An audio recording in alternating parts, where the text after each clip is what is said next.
जय Hind. UGC net 2022 दिसंबर के exam के तीसरे फेज़ के एडमिट कार्ड रिलीज़ कर दिए गए हैं 1 मार्च 2023 को। 2 मार्च को वीडियो देख रहे हैं क्योंकि 3, 4, 5 और 6 मार्च को होने वाली हैं परीक्षाएं कुछ विषयों की जानकारी आपको पहले से है। एडमिट कार्ड आपने डाउनलोड कर लिया होगा। इसके विषय में कोई जानकारी आपको नहीं मिलने वाली है। इस वीडियो में कुछ ऐसी जानकारी जो आपके लिए जानना ज़रूरी है और ख़ासकर उन ऐसे बच्चों के लिए जो शायद पहली बार या दूसरी बार यूजीसी नेट की परीक्षाएं दे रहे हैं। ध्यान से सुनिएगा उन जानकारियों को, नहीं तो समस्याएं आपको आ ही जाएंगी। सबसे पहली बात कि 3 मार्च को ज्योग्राफी और मास कम्युनिकेशन की परीक्षा है। एडमिट कार्ड को डाउनलोड कर लीजिएगा। 4 मार्च को कॉमर्स की, 5 मार्च को हिंदी, कन्नड़ा और तमिल, मराठी की, 6 मार्च को पॉलिटिकल साइंस की परीक्षाएं हैं इन बच्चों की यूजीसी नेट की। ठीक है, एडमिट कार्ड का लिंक मैं आपको डिस्क्रिप्शन बॉक्स में दे दूंगा। अब कुछ ज़रूरी बात है। सबसे पहली बात, खासकर जो रिसर्च मेथोडोलॉजी के क्वेश्चन आपके इस पेपर में आएंगे जिनकी संख्या 50 रहेगी, उनको सॉल्व करते वक्त आपको बहुत दिक्कत आने वाली है क्योंकि पेपर की भाषा पूर्व की भांति की तरह नहीं, उससे भी ज़्यादा क्लिष्ट होने वाली है।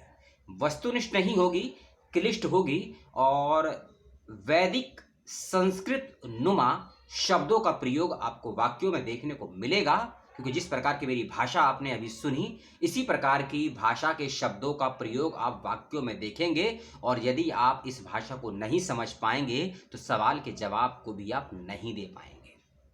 ठीक है, तो आपके समक्ष सवाल होगा कि इसका समाधान क्या हो सकता है, सॉल्यूशन क्या हो सकता है। इसका एकमात्र सॉल्यूशन आपको उसी पेपर में मिलेगा आप जब पेपर दे रहे होंगे। ऊपर राइट हैंड साइड में पेपर के मीडियम को चेंज करने का ऑप्शन होगा, हिंदी का या इंग्लिश का। ठीक है, तो अगर कोई सवाल की भाषा आपको ऐसी लगती है या लगेगी, 100% लगेगी, 110% भी लग सकती है यदि आपने पहली बार दिया है, ठीक है, तो 100% लगेगी, तो आप वहां लैंग्वेज के ऑप्शन को चेंज कर दीजिएगा और उस क्वेश्चन को और क्वेश्चन के ऑप्शन को इंग्लिश में पढ़िएगा। हो सकता है थोड़ी समझ आपकी बने, लेकिन अगर आपको इंग्लिश भी एवरेज नुमा नहीं आती है तो आप उसका आंसर नहीं दे पाएंगे। तो आप तीसरी और लास्ट कंडीशन में एक ही ऑप्शन बचता है कि सवाल को आंख बंद करके पढ़िए और आंख बंद करके तुक्के में उसके जवाब को लगा दीजिए। यही आपके सामने एक ऑप्शन बचा है एकमात्र।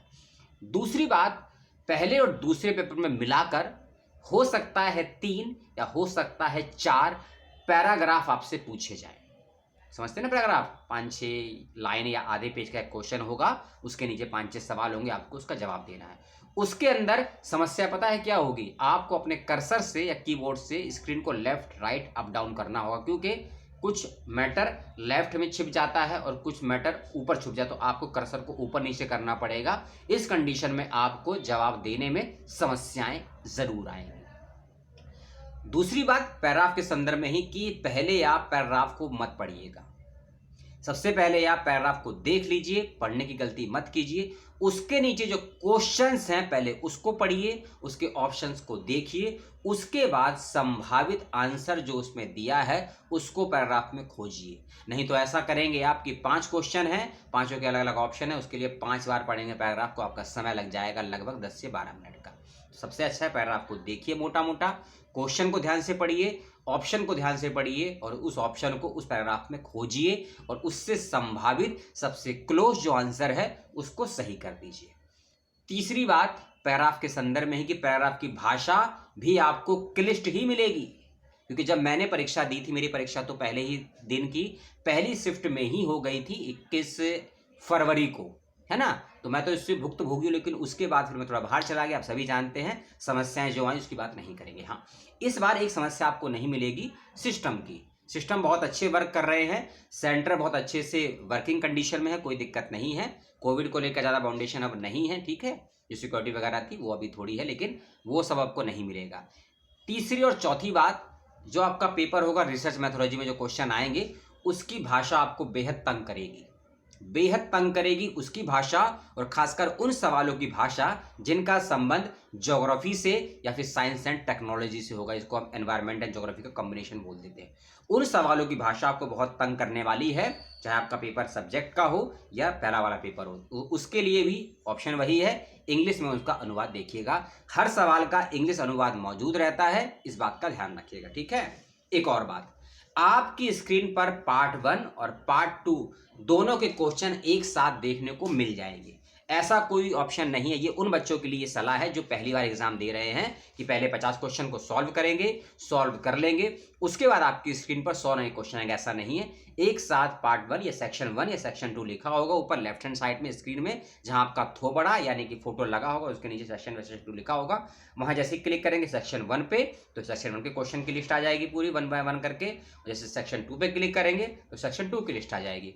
तो कोई मैंडेटरी नहीं है, आपकी मर्जी है। आप चाहे तो पहले सेक्शन ए के क्वेश्चन को अटेम्प्ट करिए या सेक्शन बी के क्वेश्चन को अटेम्प्ट करिए, या फिर आप ऐसा भी कर सकते हैं। मान लीजिए आपने 5 क्वेश्चन सेक्शन 1 के कर लिए, 5 क्वेश्चन सेक्शन बी के कर लिए, 5 क्वेश्चन सेक्शन ए के कर लिए, फिर से 5 क्वेश्चन, तो ऐसा भी आप कर सकते हैं।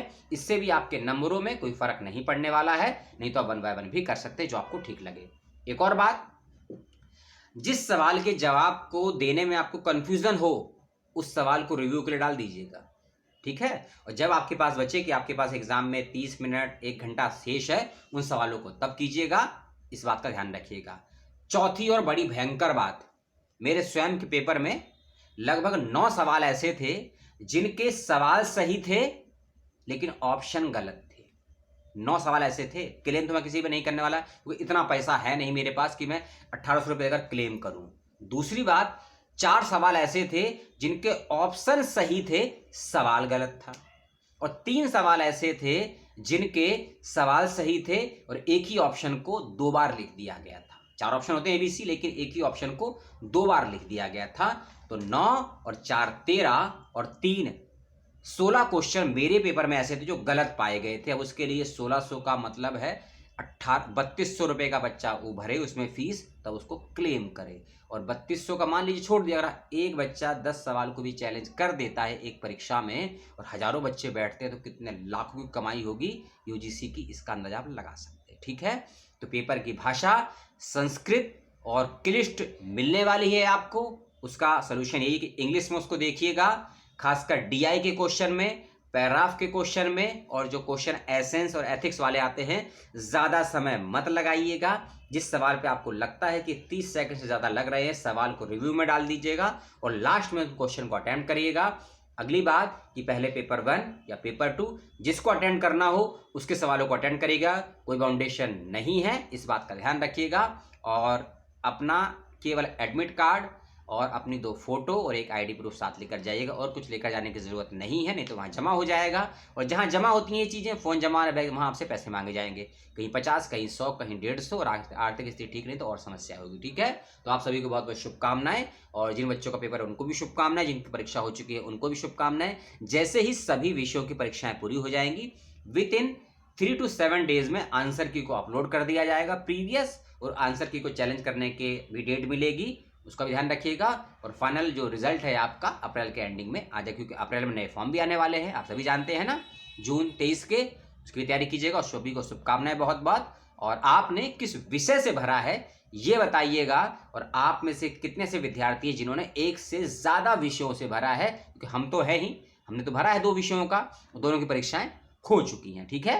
तो आपको भी बहुत बहुत शुभकामनाएं, और मिलता हूँ आपसे बहुत जल्द एक और विषय के साथ। और हाँ, एक फेलोशिप आई है, अच्छी फेलोशिप है, आफ्टर ग्रेजुएशन या ग्रेजुएशन के 3rd ईयर में जो बच्चे हैं उसको भर सकते हैं, यदि आपकी एज 26 से कम है। कौन सी फेलोशिप है, कितना अमाउंट है, क्या एलिजिबिलिटी है, उसकी बात करेंगे बहुत जल्दी, आज या कल की डेट के वीडियो में। उसका इंतजार कीजिएगा। इस वीडियो को लेकर अपनी राय, अपने सुझाव, अपने सवाल, आपका जो भी डाउट है आपके दिल में, दिमाग में, लीवर में, किडनी में, उससे पूछ लीजिएगा।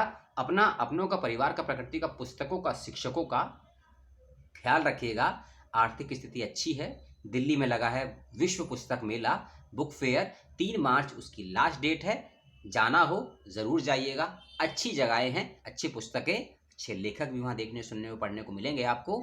इसी के साथ लेता हूँ आपसे विदा। आपने अपना समय दिया, और अपनों को भी मेरा नमस्कार, प्रणाम, छोटों को प्यार और बड़ों को मेरा स्नेह मिलता रहे। और आप सभी अपना प्यार और सहयोग बनाए रखें, उसके लिए बहुत बहुत धन्यवाद।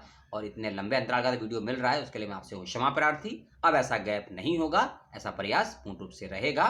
नमस्कार, जय हिंद, जय भारत।